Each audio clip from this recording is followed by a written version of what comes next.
Good evening. I would like to begin by introducing myself. My name is Hydrogen, and I come from a low-income neighborhood where life is not very comfortable. I've stolen many things and been involved in many altercations, most of which have ended in gunfire. In addition to this, I have had sexual intercourse with a great number of the opposite sex. In contrast, and despite the lack of legitimate evidence, I believe you to have been involved in a fair amount of homosexual activities. Activities I and my companions look down upon. I am so much stronger than you, and my powers of rhetoric so much greater than yours, that you could employ an army of some sort to aid in your fight with me, but I of course would prevail, because I am stronger than you. I'm sure I needn't remind you of my place of birth, wherein, as I explained before, the living conditions are much worse than in your aforementioned city of residence. I would like to stop here for a moment and remind you that I am in fact orating with little or no prior preparation, an act commonly referred to as freestyling. Once again, and I think this bears repeating, I would like to restate my claim that I am in fact much stronger and have endured a larger number of hardships than you.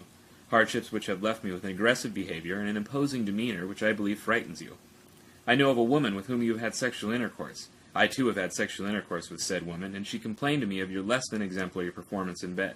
She went on to explain to me in graphic detail the dimensions and particulars of your genitals, and I tell you what she said was not very generous, sir. In conclusion, I would like to leave you with a brief summary of my argument. You, sir, are a weak, timid, and untrustworthy homosexual. The city in which you live is not nearly as difficult to live in, nor is it in such a high state of disrepair as mine.